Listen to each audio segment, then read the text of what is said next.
የማንንም ሰው ህይወት እግዚአብሔር በውጤቱ መዝኖ አያውቅም። ደግሞ ድላችን የሚወሰነው ከጠላታችን ባለን ርቀት ሳይሆን ለእግዚአብሔር ባለን ቅርበት ነው። ሁል ጊዜ ማስጠበቅ ያለብን ነገር ቢኖር ለእግዚአብሔር ያለንን ቅርበት ነው እንጂ ከጠላታችን ያለንን ርቀት አይደለም። እናንተ በጣም ከጠላት ሩቅ ናችሁ ማለት በቃ ሴፍ ናችሁ ማለት አይደለም። እናንተ ከጠላት በጣም ሩቅ ናችሁ ማለት ድል ታረጋላችሁ ማለት አይደለም።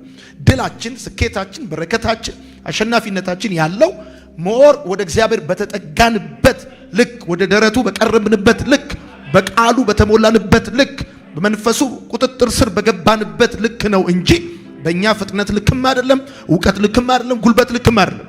እንደ እግዚአብሔር ሐሳብና እንደ እግዚአብሔር መንፈስ ፍቃድ አልተጓዛችሁም ማለት ብትሮጡም አትቀድሙም፣ ብትታገሉም አትጥሉም። ዋናውና መሰረታዊ ጉዳይ ቢኖር ሁል ጊዜ ከእግዚአብሔር ጋር ያላችሁን ዲስታንስ ጠብቁ። በምሳሌ መጽሐፍ ምዕራፍ 21 ቁጥር 5 ላይ እናወጣለን። ቁጥር 5 የትጉ ሐሳብ ወደ ጥጋብ ያደርሳል፣ ችኩል ሰው ሁሉ ግን ለመጉደል ይቸኩላል። ዛሬ እንድንካፈል የምፈልገው በብዙ ክርስቲያኖች ሕይወት የሚታይ ሰይጣን ካበላሸው በላይ ድግምት፣ ሟርት፣ መተት ካበላሸው ነገር በላይ ሳናውቀው እያወቅን እንደማናቅ፣ እየቻልን እንደማንችል፣ እየለፋን እንዳልለፋን፣ እየደከምን እንዳልደከምን ሕይወታችንን እንደገና ወደ ኋላ የሚመልስ ትላንትናችንን ደግመን እንድንኖር የሚያደርግ አንድ ክፉ ነገር ቢኖር መቸኮል ነው እና ዛሬ የመቸኮልን አደጋ በተወሰነ መልኩ እንዳሳያችሁ እወዳለሁ። ወዳጆቼ መቸኮል የሚባለው ጉዳይ የወጣቶች ችግር ብቻ አይደለም። ሁለት ፀጉር ያበቀሉ፣ በእድሜያቸው የገፉ፣ በትልልቅ ኃላፊነት ቦታ ላይ ያሉ፣ ቤተክርስቲያንን የሚመሩ፣ ቤተሰብ የሚመሩ፣ ሀገር የሚመሩ፣ ትልልቅ ቢዝነስን ራን የሚያደርጉ ሰዎች ሁሉ በመቸኮል አደጋና ችግር ውስጥ ተጠምደው ብዙ ደክመው እንዳልደከሙ፣ ብዙ ለፍተው እንዳለፉ፣ እንደገና ህይወታቸውን በዜሮ የሚያጠፋ ትልቅ ችግር ነው። እኛ ከጠዋት ጀምሮ እንለፋለን፣ ከልጅነታችን ጀምሮ እንደክማለን። ነገር ግን የድካማችንን ያህል ትክክለኛው ውጤት ላይ እንዳልመጣን ይሰማኛል እና አንዱ ልናቀው የሚገባው ጉዳይ ቢኖር መቸኮል በህይወታችን የሚያመጣቸውን ትልልቅ ኪሳራዎች ነው እና ስንቸኩል ራሱ እንደምንቸኩል አናቅም። ብዙዎቻችን እንደነገርኳችሁ የወጣቶች ችግር ብቻ ይመስለናል። ከዚህ የተነሳ ብዙዎቻችን በመቸኮል ትዳር አፍርሰናል፣ በመቸኮል ብዙ ነገራችንን አበላሽተናል። ደግሞ እንደምታውቁት ነው እንግዲህ ጴጥሮስ ትልቅ ሰው ነው፣ ከጌታ የተማረ ሰው ነው። ነገር ግን የመቸኮል ምሳሌ እንደሆነ ታውቃላችሁ። ስለዚህ የግድ ሰው ወጣት ቲኔጀር ጎረምሳ መሆን አይጠበቅበትም በችኮላ ችግር ውስጥ ሲያልፍ ማለት ነው። ወዳጆቼ መጽሐፍ ደግሞ የሚገርም ነው። ትክክለኛውን የእግዚአብሔርን ቃል በትክክል ስታጠኑ የእግዚአብሔር ቃል ቱ ዘ ፖይንት ነው የሚናገረው። መቸኮል አለ ወደ ድህነት ያደርሳል አለ። ስለዚህ ምናልባት አሁን እኛ ለፍተን ምንም እጃችን ላይ ከሌለ ወይም በሚጠበቀው ልክ ክብር ላይ ካልመጣን ሰላቢ ከወሰደብን በላይ መተትና ድግምት ሟርት ካበላሸብን ነገር በላይ ሁሉንም ያው በሰይጣን ማሳበብ ልማዳችን ስለሆነ በላይ የራሳችን ችኮላ የገዛ እጃችን ያበላሸው ነገር ይበልጣል። ይሄን ማወቅ በጣም ጥሩ ነው ወዳጆቼ። እግዚአብሔር አብርሃምን በ75 ዓመቱ ልጅ እንደሚሰጠው ነገረው። ከዛ በኋላ የሆነው ነገር ምንድነው? ጠበቀ የለም። ስለዚህ እንደምታውቁት ነው እንግዲህ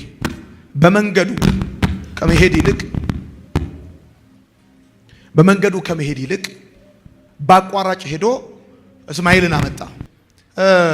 ታውቃላችሁ ብዙዎቻችን በዲስታንሱ ከመሄድ ይልቅ ዲስፕሌስመንት መጠቀም እንወዳለን። በመንገዱ ሄደን ከምናመጣው የእግዚአብሔር ሐሳብ ይልቅ በአቋራጭ ሄደን የምናመጣው የትኛውም ነገር ግን የህይወታችን ጠላት ሆኖ ነው የሚፈጠረው። እንዳትረሱ፣ በአቋራጭ ሄዳችሁ ከምታመጡት ልምላሜ ይልቅ በንዳዱ በረሃ ሄዳችሁ የምትቀበሉት የእግዚአብሔር እውነት ይበልጣል። እግዚአብሔር የማንንም ሰው ህይወት በውጤቱ አይመዝንም። እግዚአብሔር የማንንም ሰው ህይወት የሚመዝነው በውጤቱ ሳይሆን ውጤቱን ባመጣንበት መንገድ ነው። ሰው ውጤታችንን ያያል፣ እግዚአብሔር ግን ውጤቱ የመጣበትን መንገድ ያያል። ሰው ልብሳችንን፣ መኪናችንን፣ ሰው የሆነ ወርቃችንን፣ ብራችንን ሊያይ ይችላል። እግዚአብሔር እሱን አያይም። የማንንም ሰው ህይወት እግዚአብሔር በውጤቱ መዝኖ አያውቅም። ደግሞ ድላችን የሚወሰነው ከጠላታችን ባለን ርቀት ሳይሆን ለእግዚአብሔር ባለን ቅርበት ነው። ሁል ጊዜ ማስጠበቅ ያለብን ነገር ቢኖር ለእግዚአብሔር ያለንን ቅርበት ነው እንጂ ከጠላታችን ያለንን ርቀት አይደለም። እናንተ በጣም ከጠላት ሩቅ ናችሁ ማለት በቃ ሴፍ ናችሁ ማለት አይደለም። እናንተ ከጠላት በጣም ሩቅ ናችሁ ማለት ድል ታረጋላችሁ ማለት አይደለም። ድላችን፣ ስኬታችን፣ በረከታችን፣ አሸናፊነታችን ያለው ሞር ወደ እግዚአብሔር በተጠጋንበት ልክ፣ ወደ ደረቱ በቀረብንበት ልክ፣ በቃሉ በተሞላንበት ልክ፣ በመንፈሱ ቁጥጥር ስር በገባንበት ልክ ነው እንጂ በእኛ ፍጥነት ልክም አይደለም፣ እውቀት ልክም አይደለም፣ ጉልበት ልክም አይደለም። እንደ እግዚአብሔር ሐሳብና እንደ እግዚአብሔር መንፈስ ፍቃድ አልተጓዛችሁም ማለት ብትሮጡም አትቀድሙም፣ ብትታገሉም አትጥሉም። ዋናውና መሰረታዊ ጉዳይ ቢኖር ሁል ጊዜ ከእግዚአብሔር ጋር ያላችሁን ዲስታንስ ጠብቁ። ሁል ጊዜ። ለዚህ ነው በመሰረታዊ ደረጃ እግዚአብሔር የማንንም ሰው ህይወት በውጤቱ አይመዝንም። ውጤቱ በመጣበት መንገድ ነው የሚመዝነው። ለዚህ ነው አብርሃም በአቋራጭ ሄዶ ያመጣው እስማኤል የራእይ ወጊ ወይም የእግዚአብሔር የተስፋ ቃሉ የይስሐቅ ጠላት ሆኖ እስካሁን ድረስ ድንጋይ እንደሚወረውር ታውቃላችሁ። አንዳንድ ጊዜ በአቋራጭ ስንሄድ፣ አንዳንድ ጊዜ በችኮላ ስንሄድ የምናመጣው ለልጅ ልጅ የሚተላለፍ ጠላት ነው የምንፈጥረው። እግዚአብሔርን መጠበቅ፣ እንዳሳቡ መራመድ፣ እንደሱ ፍቃድ መጓዝ የሚጠበቅብን ለዛ ነው። እግዚአብሔር ደግሞ ታውቃላችሁ ብዙ ጊዜ በፍጥነት አያምንም። በፍጥነት አያምንም። ወዳጆች አንዳንድ ጊዜ ነገሮቻችሁ ቀስ ብለዋል ማለት በቃ ትቀደማላችሁ ማለት አይደለም። እርግጠኛ ሆኜ ነው ይሄን ነገር የምነግራችሁ። በፍጥነት አያምንም። ለዚህ ነው እግዚአብሔር የእስራኤልን ሕዝብ ከግብፅ አወጣቸውና ኤርትራ ባህር ፊት ለፊት ካምፕ እንዲያደርጉ ነገራቸው። ድንኳናቸውን ተክለው እንዲቀመጡ ነገራቸው። ከግብፅ የወጣ ሕዝብ በተቻለ ፍጥነት ወደፊት ነው እንጂ መጓዝ ያለበት ድንኳን ተክሎ ዛር ለመቀመጥ ያለበት እና እነሱን አስቀመጣቸውና ኤርትራ ፊት ለፊት ፈርዖንን ከቤቱ አንቀሳቀሰው፣ ከግብፅ አወጣው እና ሰውየው በሰረገላ ላይ ሆኖ ነው እየፈጠነ የመጣው። አቆማቸው። አንዳንድ ጊዜ እግዚአብሔር አምላክ መሄድ ብቻ አይደለም ማቆም በሚባል አሰራር ውስጥ ያሰልፋቸዋል። ለዚህ ነው እግዚአብሔር አምላክ ታውቃላችሁ በኤርትራ ፊት ለፊት ካምፕ እንዲያደርጉ ካረጋቸው በኋላ ፈርዖን ሲገሰግስ መጣና በሁለት ነገር አጣብቂኝ ውስጥ ነው የገቡት። እነሱ ከጠላታቸው ባላቸው ርቀት ሁልጊዜም ህይወታቸው ድላቸው የሚቀጥል መስሏቸዋል፣ ግን አይደለም። አንዳንድ ጊዜ እግዚአብሔር እንደዚህ ያደርጋል። እናንተን ያቆምና ጠላታችሁን ያፈጥናል። እናንተን ያቆምና ነገሩን ያከረዋል፣ ያጦዘዋል። እናንተ የቆማችሁ ሲመስላችሁ፣ ነገር የተበላሸ ሲመስላችሁ፣ እግዚአብሔር ደግሞ በሌላ ግን ነገሩን በሌላ ቨርዥን ሲያንቀሳቅሰው ታያላችሁ። ወዳጆቼ ብትሮጡም አትቀድሙም፣ ብትታገሉም አትጥሉም። እና ከጊዜያዊ ትክክለኝነትና ካሁን ታላቅነት ራስን መጠበቅ በጣም ተገቢ ነው። ብዙ ትዳሮች የፈረሱት በገንዘብ ማጣት አይደለም፣ በጊዜያዊ ትክክለኝነት ነው። ብዙ ቤቶች የተበላሹት በአሁን ታላቅነት ነው። ሁለቱም ታላቅነታቸውን ማስጠበቅ ይፈልጋሉ። ቸኮል ማለት በአጭር አማርኛ ግብ የሌለው ፍጥነት ማለት ነው። አንድ ነገር ግብ ከሌለው ወዳጆቼ እንዲሁ ዝም ብሎ ከንቱ ልፋት ነው የሚሆነው።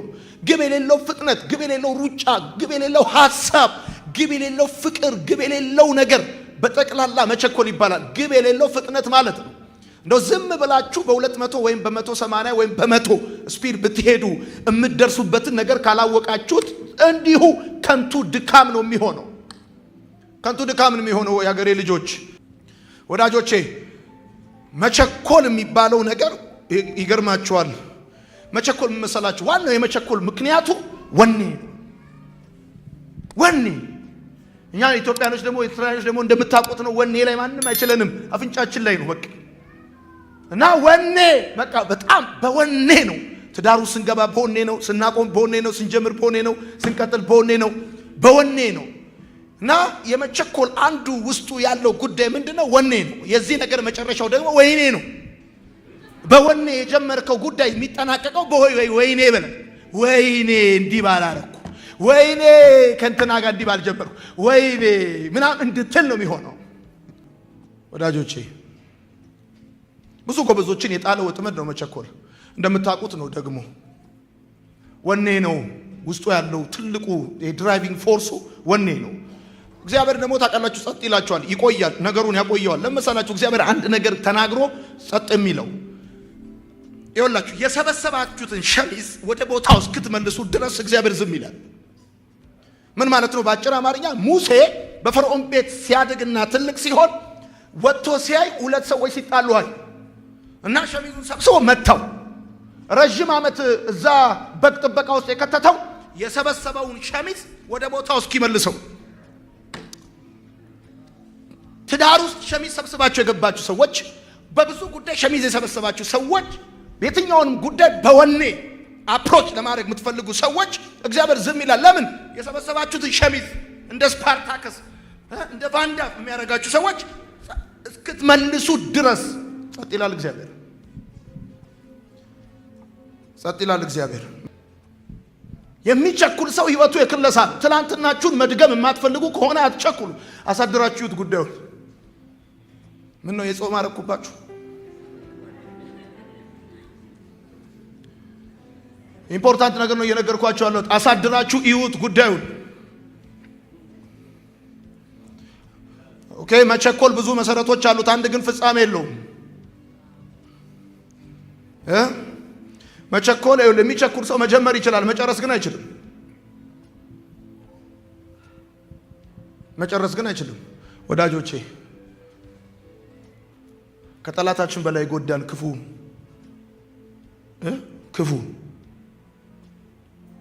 ክፉ ነገር ቢኖር የገዛ ችኮላችን ነው። ችኮላ አለ ወደ ድህነት ያደርሳል አለ። የእግዚአብሔር ሰው ስበርልኝ፣ የእግዚአብሔር ሰው ስበርልኝ፣ ቃል አውጣብኝ፣ ስበርልኝ። እኛ ሰብረን ችግሮቻችሁ አልቀው እናንተ ተሰባብራችሁ ልታልቁ ነው። ከችግሮቻችሁ ባለፈ እናንተ ልትሰባበሩ ሩብ ጉዳይ ነው የቀራችሁ። የገባው ሰው ካለ ችግር አይደለም መሰበር ያለበት። ችግሩን ሁል ጊዜ የሚፈጥረው ካራክተር ነው መሰበር ያለበት። ወዳጆቼ የሚቸኩል ሰው የርኩስ መንፈስ መጠቀሚያ ሊሆን ይችላል።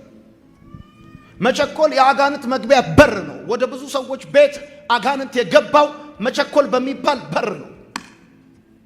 በጣም ፍቅር፣ በጣም ቆንጆ፣ በጣም ደግ የነበሩ እኔ እብስ አንቺ ትብሽ ሲባባሉ የነበሩ ትንሽ ቆይተው አንተ ብስብስ የተባባሉት በመቸኮል በር ነው። ይሰማል ወይ ማወራው? yes በአማርኛ ነው የምነግራችሁ፣ በግሪክ ሳይሆን። እናንተ ብትፈልጉት በግሪክ ከሆነ እኔ በግሪክ አውርቼ አላውቅም፣ በአማርኛ ነው የማወራው። የሚቸኩል ሰው የአጋንንት መጠቀሚያ ሊሆን ይችላል። ሂድ አንተ ሰይጣን አለው ጴጥሮስ፣ ሂድ አንተ ሰይጣን። የሚቸኩል ሰው መቸኮል የአጋንንት መግቢያ በር ነው። ወዳጆቼ እኛ በአየር ስንቃወም፣ በምድር ስንቃወም፣ እግረኛ አየር ኃይል መድፈኛ የሌለን እኮ ስንዋጋ ስንቃወም በኢየሱስ ስም ምናምን ስንቃወም ቆይተን የሆነ ሰዓት ዞር ስንል ሳሎን ቤቱ ተደበላልቋል። ምን ሆኖ ነው? ቤት በኩል ነው የገባው። መቸኮል በሚባል በር ነው። መቸኮል ለአጋንንት መግቢያ በር ይከፍታል። የሚቸኩሉ ሰዎች ይኸውላችሁ፣ እግዚአብሔርን በመጠበቅ የሚራመዱ ሰዎች የእግዚአብሔር መንፈስ እንደሚሰራባቸው እንዲሁ የሚቸኩሉ ሰዎች ደግሞ የርኩስ መንፈስ መጠቀሚያ ይሆናሉ።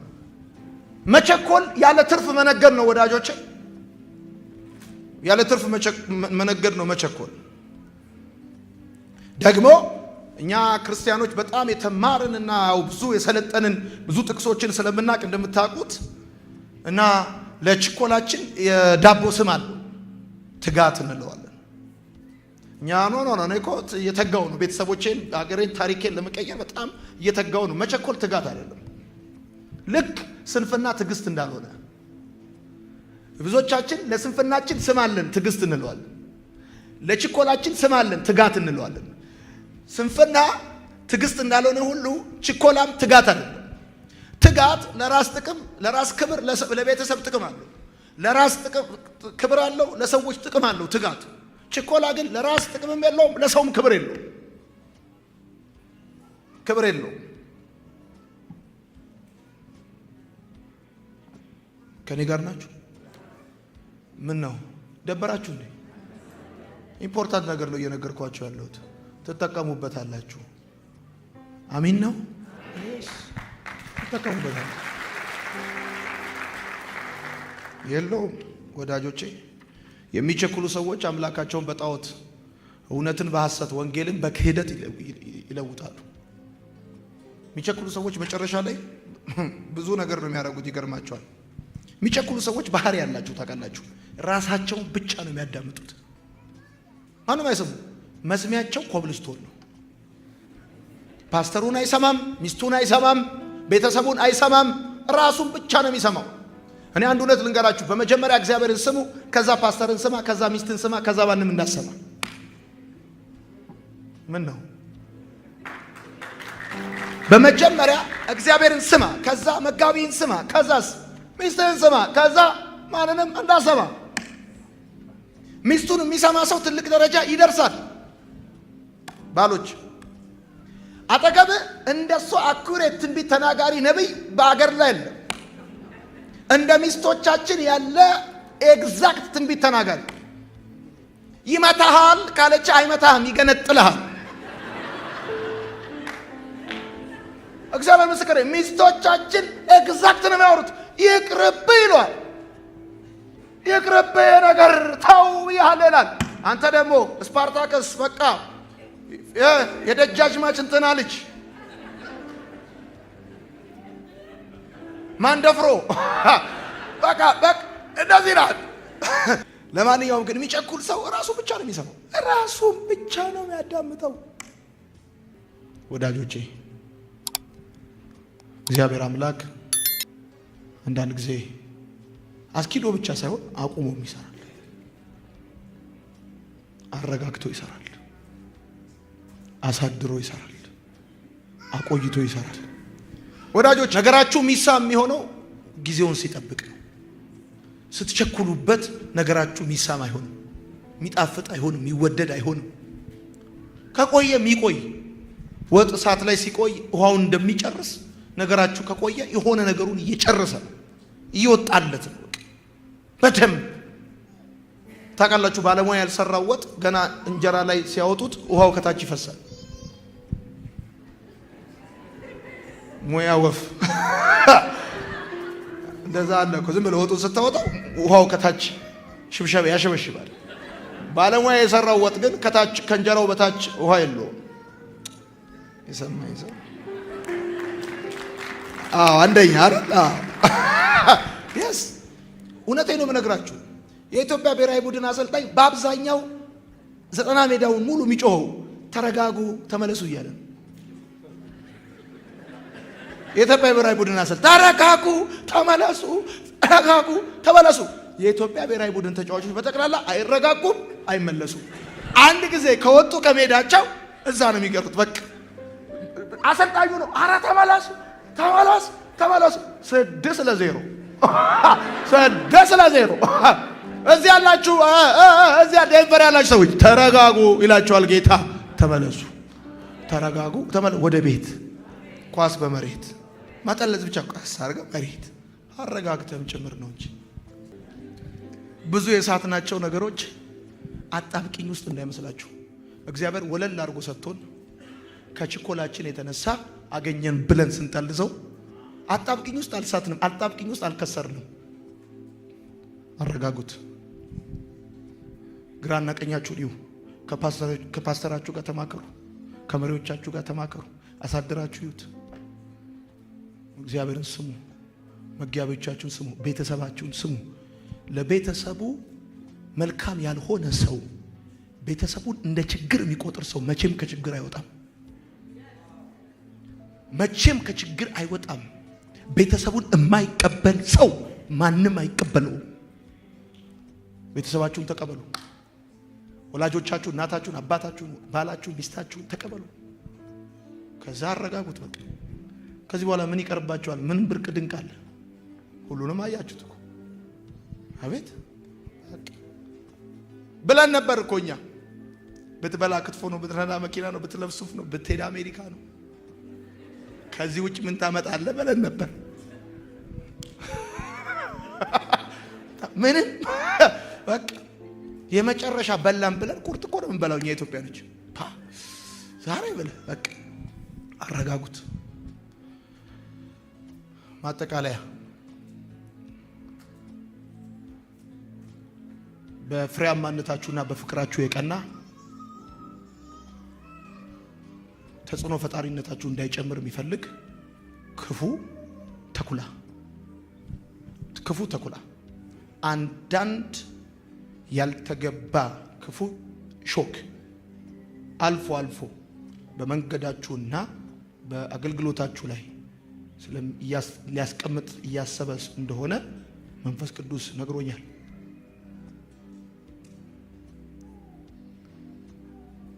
ስትለፉ የማይመጣ ስትዘሩ የማይመጣ የድካማችሁ ውጤት ፍሬ ሲይዝ ወቅት እየጠበቀ እንደ ምስራቅ ሰዎች እየመጣ የእስራኤልን እርሻ እንደሚያቃጥሉት ልክ እንደዛ በድካማችሁ በልፋታችሁ ጊዜ ያልነበረ ውጤታችሁን ማየት ልትጀምሩ ስትሉ መጥቶ ውጤታችሁን እንዳታዩ የሚፈልግ ክፉ ስላለ የክፉ መጠቀሚያ አፍ እንዳትሆኑ ይላችኋል ጌታ። አሳድራችሁ እዩት፣ አሳድራችሁ እዩት። ይቺ ቤተ ክርስቲያን በጉልበትም በፍጥነትም እንድትጨምር ከፈለጋችሁ የትኛውንም ጉዳይ አሳድራችሁ እዩት።